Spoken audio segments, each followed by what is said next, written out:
Yo, Undisputed was on some BS today, specifically Keyshawn and Richard Sherman. So if you don't know, there was a bit of a scuffle between the Golden State Warriors and the Minnesota Timberwolves. I'll just go ahead and show that right now. Not doing that. This ain't that. Clay and McDaniels going out of here, and then all of a sudden Gobert comes in, and Draymond's like, no. Yeah, it's Chill out.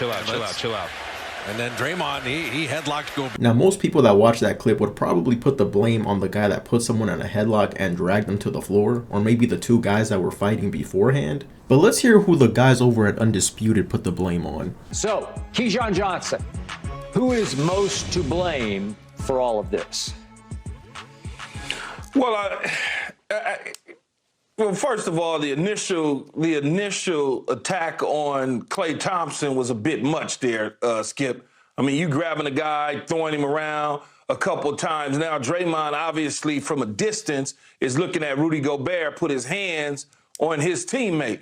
I'm 100% with the enforcer. Yeah. He's my enforcer in Draymond Green. Mm-hmm. I'm 100% with protecting my players on my team. I'm not going to sit back and allow somebody to do something to you or Richard Sherman or Michael Irvin if I'm within eyes distance, arm length to be able to get to him. Yeah. And I know we all want to jump on Draymond because Draymond's history at getting ejected, what Draymond did last year, preseason and training camp that he did to Poole. I mean, So he has a history. So the first thing we want to do is condemn him for the actions. Now, look, it's a flagrant 2. Okay, that's fine. He may get suspended a game or whatever.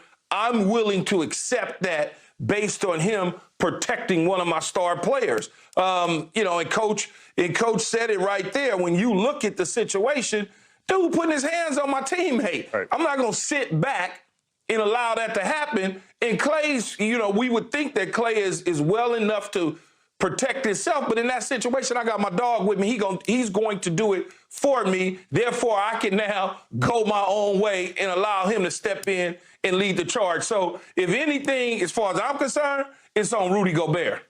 I agree. All right, so I'm going to stop it right there. I'm going to get to what Richard Sherman said later.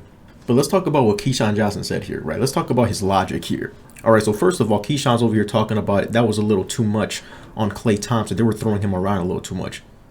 Klay Thompson started it, right? Klay Thompson literally started the altercation. He's the one that grabbed McDaniel's jersey first, and then they started throwing each other around. Secondly, Keyshawn is justifying what Draymond did by saying that he saw that his teammate was in trouble, so he went to help. Why doesn't that also apply to Rudy?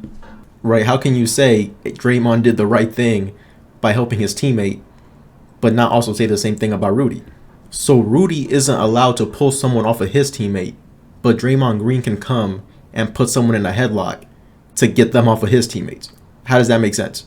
First off, it was between those two. It was a good little scuffle. They ripped Klay's jersey. I think both of them deserve to get ejected or both of them just get attacked, whatever you want to do, but it got to be equal punishment to both because they both were involved in it. You can't just sit there and say, oh, Klay Thompson gets ejected and McDaniel gets to stay. I don't agree with the way they handled that. Now, Rudy Gobert in this situation is 100% wrong. You don't grab, in the middle of a scuffle, you grab your guy. You grab the guy because anything else you do is incendiary. You grab our guy in the middle of a scuffle with your guy, it looks like it's 2-on-1. And soon as you see that from a distance, regardless of anything that happens, it's going to be, you've just reignited the fire for everybody. So if you grab McDaniel and you walk away, nothing else happens. Nobody gets any extra, everybody walks away. But the moment you grab a player from the opposing team, then you are sparking the fire. You are throwing gasoline on the fire, and everything else that happens after that is on you.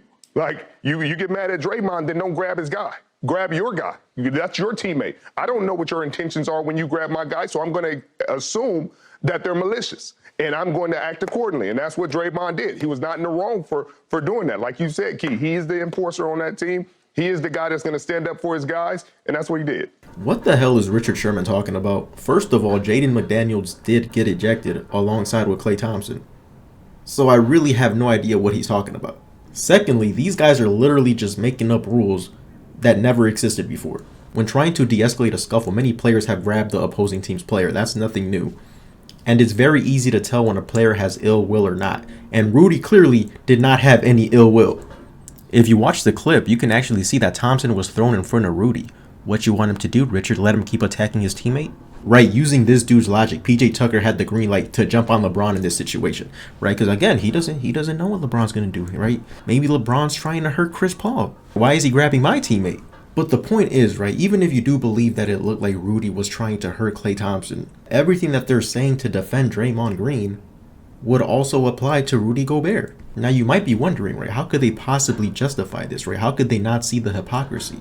Well, a possible answer is that these dudes are just blind, because listen to what Richard Sherman says next. You guys don't like it when he's putting hands on both players. No, because he didn't put hands on both players. He put hands on the Golden State player. He put hands on Klay Thompson because Jaden McDaniels was already gone. They were already separated, Skip. That's the problem. When they're already separated and you're talking about peacemaker, you weren't needed. You weren't required. Where's Jaden McDaniel when he comes in? He's already back. He's at the 3-point line. And then you're the problem. You're the reason this escalates. That's right, ladies and gentlemen. According to Richard Sherman, by the time Rudy Gobert got there, Klay Thompson and Jaden McDaniels were already separated. You can't make this up, man. Hopefully these dudes never get called in for jury duty, because Jesus,